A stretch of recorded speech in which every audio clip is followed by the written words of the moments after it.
Hi, I'm Femi Oke. This week on The Stream, we are teaming up with the United Nations to tackle some major global issues. If you're on YouTube right now, be in the comment section and be in the show. Today, our theme is looking at the millions of people currently displaced by the climate crisis and the millions of people who will be in the future. Here's Ritu to get our conversation started. The World Bank report states that by 2050, 216 million migrants would be created as a result of impacts of climate change. Now, these migrants, in absence of any safety net or survival strategy, they are forced to pursue risky coping mechanisms. For example, taking loan from agents who then push them into debt bondage because they are unable to pay that loan, or falling prey to sex traffickers, or trying to cross border for survival, where they are then pushed into hard labor or prostitution. The worst thing is, these climate impacts are set to worsen. With a 2.5-degree global warming trajectory, these events will become twice as frequent and intensity. Let's meet your guests. Hello, Andrew. Hello, Hindou. Hello, Yvonne. So good to have all three of you with us today. Andrew, please say hello to the international audience. Tell them who you are and what you do. My name's Andrew Harper. I'm the High Commissioner's Special Advisor for Climate Action, and we're very much engaged in trying to not only protect the world's most vulnerable populations, but to build up preparedness and resilience of those generous states that are hosting them. Good to have you. Hello, Hindou. Welcome back to the stream. Always good to have you with us. Remind our audience who you are and what you do. Hi everyone, my name is Hindou Umaru Ibrahim. I am from Chad, from a Mbororo pastoralist communities who are already living and experiencing the climate change impact in their daily life.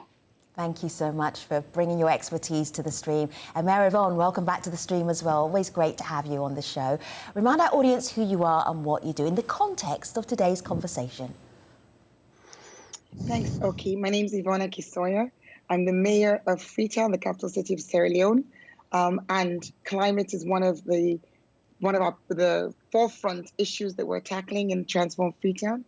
But besides and beyond what I do in my city, I'm also the co-chair of the C40 MMC Global Task Force on Climate and Migration. So seeing the perspective not just from my city, but from cities across the globe. All right, we have so much expertise today. Audience, of course, you can ask them questions anytime. I'm going to start with a close-up of Andrew's face. I'm going to ask him a question, and I want to see his reaction. Watch his reaction. Andrew, when people talk to you about, we have an issue with climate refugees, when you hear that phrase, be honest, take the filter off, what do you say? This is one of the problems, and like you're not being fair. But the things with climate refugees, it's not recognised under international law. That's the first thing. Because refugees are a specific group of people who have fled or been persecuted and crossed the international border. What we often don't recognise when we're talking about climate impacted populations is that they haven't actually crossed the border. The people are being impacted and they're staying within the state's boundaries. They don't move unless they're not being supported enough. So the vast majority of people who are being impacted today, they're not moving. They don't want to move. They want to stay within their communities. They're the ones who are being the most vulnerable. They're being impacted.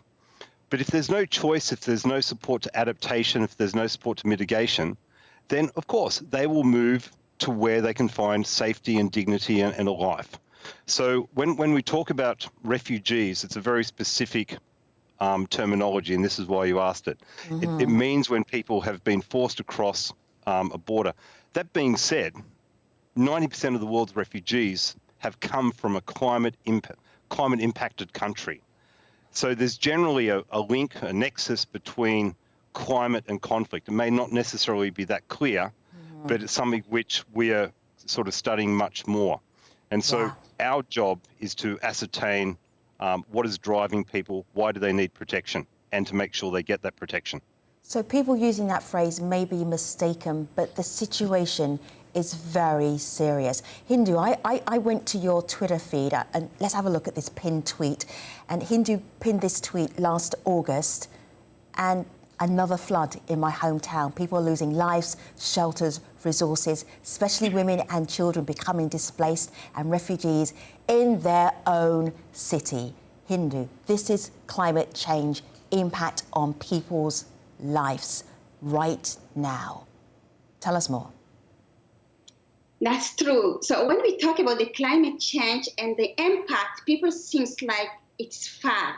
But it is happening in the daily life of the communities. And of course, as you just saw in the Twitter, those people live in this place for how many years with them children, their grandchildren, and just a one night flood come and destroy all where they are living, all their livelihood, and they're becoming from one second to another one, a refugee in their own hometown. They have to move from this place and be no one and sitting nowhere and without any official recognition, as Andrew said.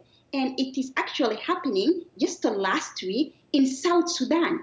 All communities become entirely refugee. They cannot move in their own place. They have to become inside the country or move outside the country in order to get just a space to sit down. Hindou, I'm really glad you mentioned South Sudan because my colleague Hiba Morgan, who's an Al Jazeera English correspondent, she was reporting on that flood situation just a little while ago, where we are in Sudan, a little bit further north than South Sudan. Here she is reporting on the flooding. This is what Nuela village in Sudan state of White Nile now looks like from above. It once had more than 80 homes, housing dozens of families. But heavy rains in the east of the country resulted in flash floods that left the houses in ruins. These houses belong to me and my children.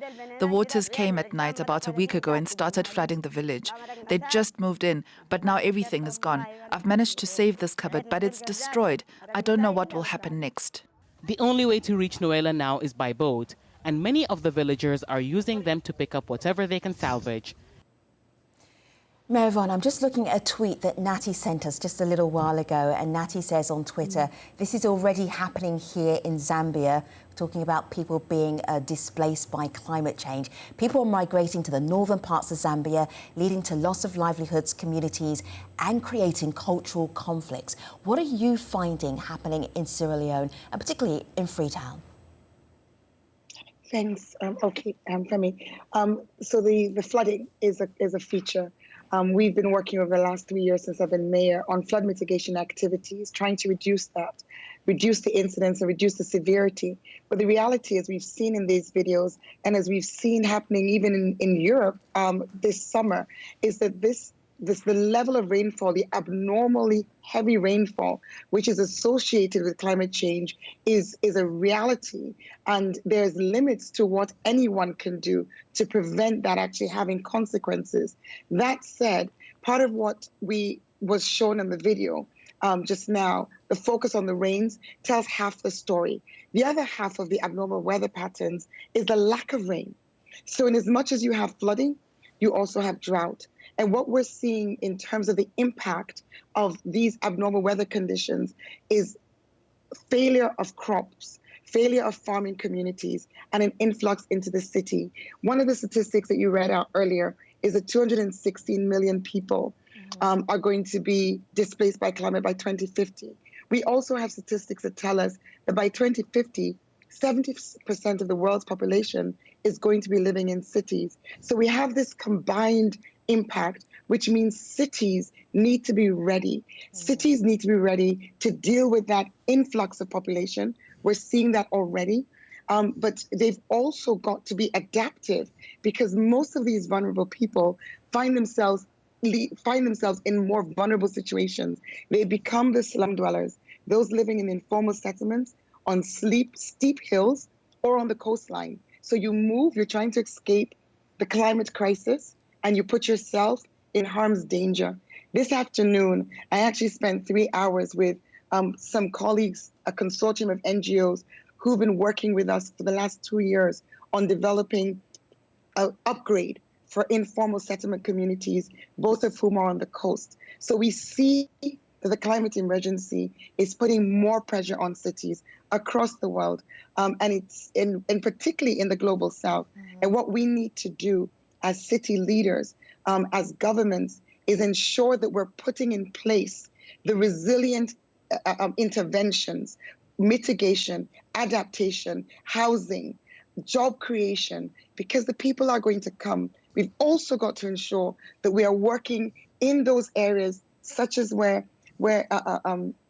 my dear sister lives, where, in the rural areas, there's got to be investment. There's got to be adaptation there as well. So yes, we're seeing the impact, and we've got to respond. There's more coming. You mentioned 2.5 degrees. We know everybody's aiming at 1.5, but it's interesting that people are recognizing that 1.5 is unlikely to be achieved. So with that means adaptation, mitigation, it's got to be built in to government interventions now.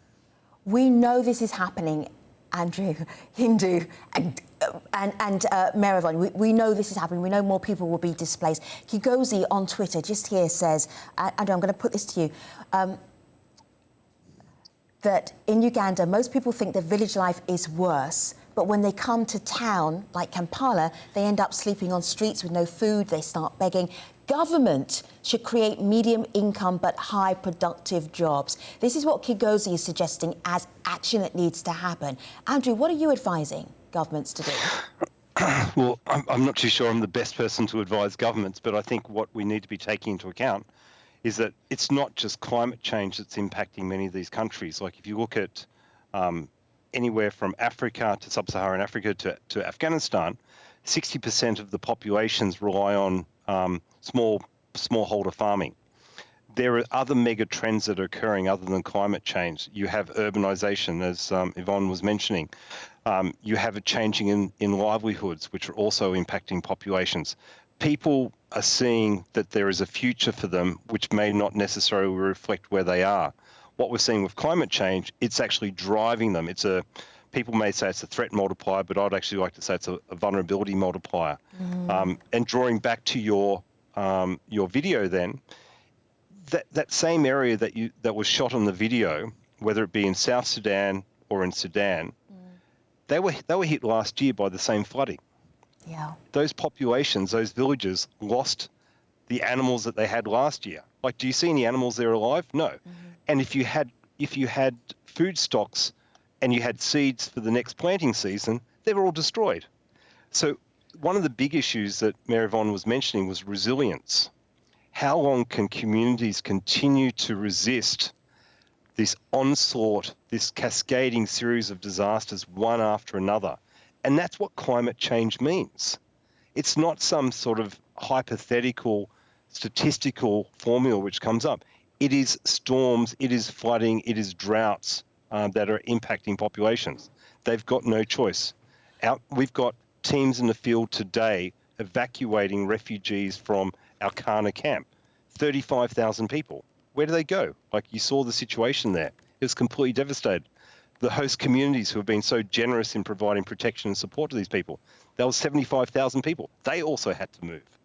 So it's not some distant issue that can be put off until after COP26. Yeah. This is the life that people on the front lines are now having to deal with.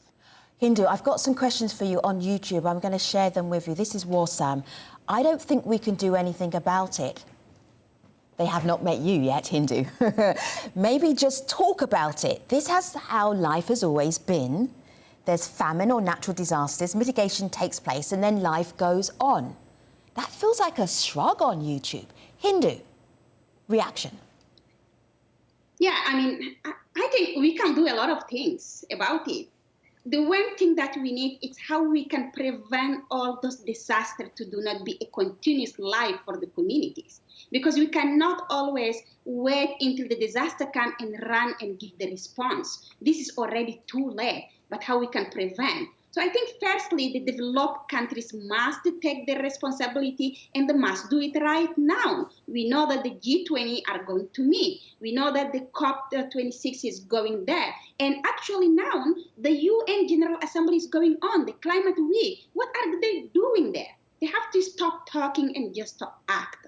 So when they act, they have to reduce the emission, not later by 2050, net zero. We know that many countries don't want to go net zero before 2060. Did they read the report of the IPCC that we're putting our communities and my communities to +3 degrees Celsius, from the heat to the drought and all to flood? So this is not our responsibility. It is the developed countries' responsibility first. And secondly, to prevent it, I think we do have also indigenous people's traditional knowledge, where we can combine them with the science and give the exact weather forecast in order to prevent all these disasters that are coming. And then we need to do it in land management system. And we hear also what my sister Yvonne said. Of course, when people migrate, they just come in the cities and make the city more even harder. But of course, being in the villages, maybe they can get the solutions, but they need a specific attention there and a specific investment where they can still have continuous their livelihood, even they cannot get all what they need, but they can build from their own solution that they have, the traditional knowledge in their own hand. So we need to do that today. We can't wait at all. So that's what I have to give them as the response. And I think we can all work it together in partnership, because not the community beyond for themselves can do it, not the government for themselves by doing it, but together we must build all this prevention. I want to bring another voice into our conversation, guest, and this is from Joanne Lin, who is being very pushy against the really big Western powerful nations, in particular the United States. Have a listen, have a look. We are urging the Biden administration to use their temporary protected status authorities to designate TPS for those countries that have been afflicted by climate-related disaster. We are also urging the Biden administration to use their existing deferred enforced departure authority to provide immigration relief for those individuals coming from countries that have been affected by climate disaster. Third, we are asking U.S. immigration authorities to expand and interpret their definition of asylum law to take into account those people who are on the run because of climate change. How effective is it, Yvonne, to be lobbying powerful governments to say you need to have a climate change policy? You need to be able to understand people are fleeing because of climate change. I can see where Jan is coming from. When you look at the Global Compact on Migration and the principles within it, the objectives within it, this is moving the same direction. It's about how do we ensure that governments, the more wealthy countries, particularly the United States in this case, open their doors and receive migrants. For me, in as much as I respect that position, I also feel that it's missing a really fundamental aspect, and I prefer to focus on that. In the Global Compact of Migration, the third objective is to address the structural challenges which lead to migration, which fuel migration. And I think we'd be making a mistake to put our focus and emphasis on having, immigration policies that are leading to welcoming. Yes, that's all well and good, but let's not take our eye off the ball. What we really need to be focused on is what do we do, as Hindou was saying, to ensure that governments stick to their commitments to reduce emissions so that we have a fighting chance of not seeing the temperature increases go to the levels which will make our planet unsustainable. And at the same time, ensure that we have investments being made into cities, into global south countries, which are already, as we've seen in the video, as you've heard it from the testimonies, which are already feeling the impact of climate change every day. So it's mitigation, focused mainly on the north and Western countries, adaptation, critical now in the global south. And for this, there are two pieces which we need to put in place fast. One is access to finance for these adaptive measures, for the upgrade. We've just had this meeting, as I said. We're talking about 350,000 people living in informal settlements. Moving them out of harm's way will cost hundreds of millions of dollars. Where will that money come from? So I respect Joanne's view, but I would rather we were focusing on how we improve the lot of the people in these situations so that they're not forced to flee. How do we do the investments, as Hindou was saying? How do we ensure that there's investment in rural communities so that there is job creation? How do we ensure, as Andrew was saying, that we have the early warning systems so that we can predict and see where things are coming? So we're planning. So they're missing elements: development control, urban planning, nature-based solutions, planting of trees. These are practical solutions that can make a difference now. I would really urge our focus to be in that direction. Let me just show that Mary Yvonne is not just talking the talk, she's walking the talk. I was checking out her Twitter, have a look here.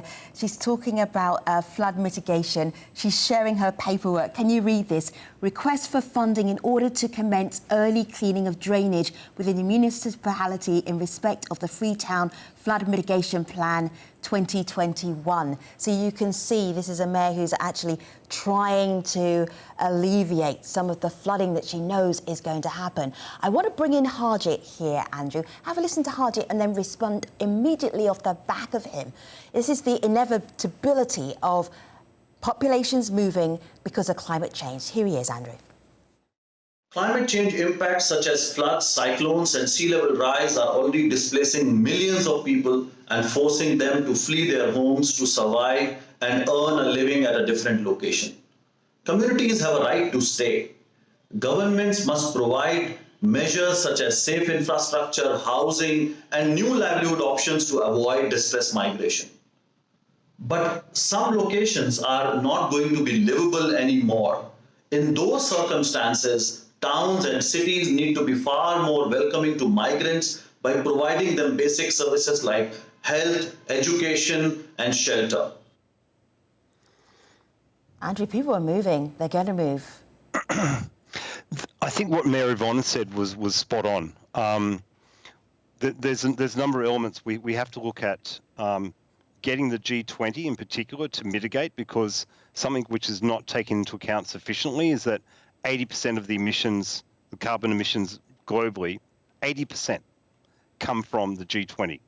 Africa, for instance, contributes 2 or 3%. So this whole issue of who's responsible and who should be compensated still also has to be dealt with. It probably won't be in the COP26, but these issues, we need to be looking at the mitigation element. Nothing is inevitable. However, if the adaptation, the ability for people to adapt to the changing environment is unable to deal with the consequences, then people will have to move. And we're already seeing that. But the only thing which I would say, and it was raised by the speaker just then, it's a combination of things. It's climate, it's looking for livelihoods, it's also urbanization. There will be mass migration in the future. So we have to be prepared for that. The science is out there, the evidence is out there. So there's no reason to be, there's no excuse, I would dare say, to be surprised by what happens in the future. But also there's no excuse to leave situations like in Freetown to themselves. So governments are important, but probably some of the most important and useful discussions are with people on the ground, and they're often the mayors, because they actually know what's going on. Dan here on Twitter. Oh, go on, Hindou. You go ahead, Hindou. It's really not an excuse to just say they do not recognize that there is climate refugee and they have to put a definition in a separate way, because the climate refugee exists already. And we know that when all those catastrophes are around our cities, are around our communities, so people, how they can call themselves, they are not economic migrants, they are climate migrants, because they cannot leave just at their home because they wanted to have more income. And also when we talk about that, there are internal migrations that are very neglected, but there are also external migration. And you know how they are treating them when they are coming? As we are seeing, when they come to the cities, the street of the street, they also come in You have the last word, Hindou. For now. Hindou, Mary Yvonne, Andrew, YouTube viewers and viewers around the world, thanks for being part of our show today. I'll see you next time. Take care, everybody.